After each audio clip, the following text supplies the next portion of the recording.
The urgent issues of immigration and the budget. Will Republican outrage over the former complicate making a deal with Democrats on the latter?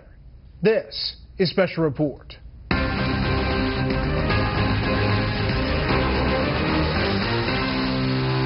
Good evening. Welcome to Washington. I'm Brett Baer. We are 9 days away from authorized funding for the federal government drying up. Without that authorization, the federal government essentially runs out of money.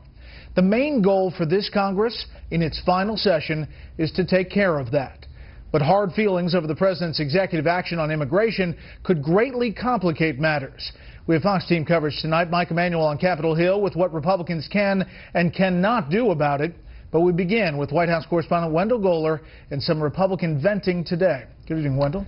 Good evening, Brett. Fresh from their Thanksgiving recess, House Republicans mounted a broad attack on the president's executive actions on immigration. The Committee on Homeland Security will come to order. Homeland Security Secretary Jay Johnson faced angry members of the House committee that oversees his department who said the president can't bypass Congress to shield illegal immigrants from deportation. The president created that category, not Congress. That is a clear violation of the constitutional principles. With 11 or 12 million people in the country illegally, Johnson said he doesn't have the resources to deport them all, so it makes sense to prioritize. He said President Reagan and the first President Bush did similar moves, though not on the scale of President Obama, whose executive action would cover 4.5 million people. And Johnson rejected the idea that the action would encourage more illegal immigrants. The people we're talking about are already here. They've been here for years. They've become integrated members of society. In the Judiciary Committee, Republicans called witnesses to challenge the legal basis for Mr. Obama's actions. In our view, President Obama's actions are unconstitutional. President Obama's actions are unlawful. President Obama's actions violate the separation of powers. His critics noted Mr. Obama himself said he'd changed the law in response to a protester. And while Press Secretary Josh Earnest suggested the president wasn't speaking literally, he conceded. I think the impact of the law certainly has been changed in terms of the way that it affects millions of people who are in this country. Some legal experts say provisions that enable the non-deported to qualify for senior citizens benefits go beyond prioritizing deportation. These people will now get Social Security cards. We don't know how Social Security cards have anything to do with prosecutorial discretion. But administration officials say the law allows anyone who pays Social Security taxes for 10 years to draw benefits. As for the White House argument that Congress can undo the immigration actions by passing an immigration bill, I think Congress can pass a bill when the American people start regaining trust in the administration to actually do their job and enforce the laws that are already on the books. Jay Sekulow says he thinks the past 4 presidents have all exceeded their authority on immigration. Not that he supports it. He says constitutional violations don't get better over time. Brett? Wendell Goler live on the North Lawn. Wendell, thank you. Republican leaders are admitting there is only so much they can do about the president's immigration moves. One thing they say they won't do is shut down the government. Chief Congressional Correspondent Mike Emanuel on what options are available. Focus on solutions. After meeting with the House GOP conference, Speaker John Boehner spoke about plans to fund the government beyond December 11th and the impact of President Obama's action on immigration. This is a serious breach of our Constitution. It's a serious threat to our system of government. And frankly, we have limited options and limited abilities to deal with it directly. The House is expected to vote next week on a $1 trillion plus package to fund most of the government through the end of September, but the Department of Homeland Security only until March. And later this week on a largely symbolic bill from Florida Republican Ted Yoho that would say the executive branch doesn't have the authority to defer deportations. Some conservatives are preparing for battle. This is the best ground to fight on because 218 votes holding together, and the president, his choice then is he can shut the government down if he does that, and we'll say, here's all the money. We put all the money on the table, all the money that you had last year, but now you want to violate the Constitution. Other leading conservatives say the House should only do a short-term continuing resolution for the entire government until a new Congress takes over. And the cavalry is coming.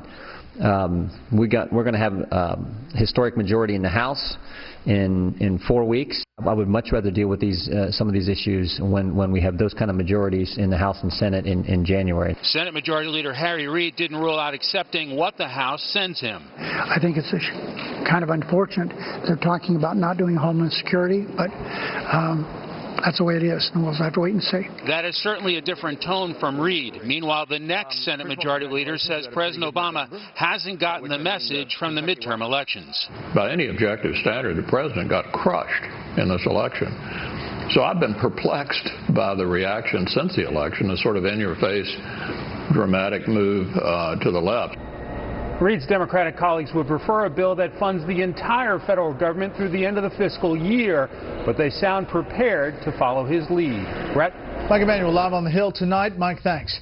The Treasury Department Inspector General is refusing to comply with a judge's order to turn over 2,500 pages of documents for a lawsuit against the IRS over unauthorized White House access to taxpayer information.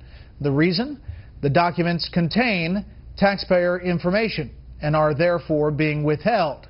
This circular argument was touted by Treasury and White House officials today.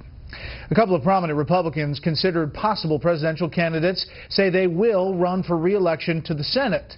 But what they will do after that seems vastly different. However, it's what a former governor is doing that seems to be top of mind for Republicans tonight. Chief political correspondent Carl Cameron has the latest on the presidential sweepstakes. Having said for months he'd decide on a White House race by the end of the year, former Florida Governor Jeb Bush put his ongoing indecision on full display at the Wall Street Journal CEO Council meeting last night. Can I do it where the sacrifice for my family is tolerable? But there's a level under which I would never subjugate my family, because that's my organizing principle. Odd fears for someone whose father and brother were both presidents and whose son just got elected to statewide office in Texas. Bush makes no secret that if he runs, it'll be as a pragmatist and not as a combative conservative ideologue. It has to be much more uplifting, much more positive, much more willing to, to be practical now in Washington world. Conservatives think Bush is too moderate and compare him to Mitt Romney and John McCain, the last two losing Republican nominees. Bush clearly wrestles with whether he can wind up in the Oval Office if conservatives reject him in early voting states. Lose the primary to win the general without violating your principles. It's not an easy task. Ohio Senator Rob Portman's passing on a presidential run, saying he'll seek another Senate term and didn't think he could be an effective senator while campaigning for the White House. Kentucky Republican Senator Rand Paul sees no such conflict. He'll seek Senate re-election and pursue the presidency, despite a state law in Kentucky prohibiting a candidate from appearing more than once on the ballot. Paul's team says they have several ways around the hurdle. The libertarian-leaning senator and Tea Party favorite continues to distance himself from GOP security hawks, insisting the U.S. must reduce its role as a global policeman. I'm not talking about all or none, but I do believe less. I believe we've been everywhere all the time. We're about to bankrupt our country, and that there's great danger to what we've been doing. So I want less. While the GOP field evolves, Hillary Clinton continues to lead the polls and avoid taking positions on controversial issues like the Keystone XL pipeline. She made no mention of it last night during a gala by the League of Conservation Voters, which adamantly opposes the pipeline. Thank you. The same day, Clinton also ignored Keystone at a fundraiser for pipeline supporter Mary Landrieu, the Louisiana Democratic senator in danger of losing her seat in Saturday's runoff. She made Keystone support critical and central to her candidacy. And Mrs. Clinton's discovering that when you run for president and don't take a stand on something controversial, it tends to make you stand out. Right? That's right. We'll follow it along the way. Carl, thanks. More on that race in Louisiana up a little bit later. Up next, the Taliban ramping up attacks on foreigners.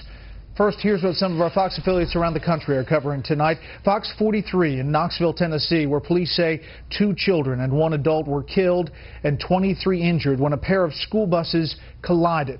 One bus was flipped onto its side. The accident occurred just before 3 p.m. local time. The children on the buses were reportedly from an intermediate school and a primary school. Q13 Fox in Seattle with the arrest of a burglar who barricaded himself inside a store he was trying to rob. Police in Burien say the suspect rammed a minivan into the sporting goods store to gain entry, but officers arrived on the scene before the burglar could leave, and it took 5 hours to get him out of there. And this is a live look at Santa Monica Pier from Fox 11. A bit foggy out there. The big story there, rain. A Pacific storm is bringing much-needed precipitation to California, but it's raising fears of mud flows and flooding because of the barren hillsides and hard ground. Authorities have ordered evacuation of about a dozen homes due to mud flows 50 miles northwest of Los Angeles. That's tonight's live look outside the Beltway from Special Report. We'll be right back.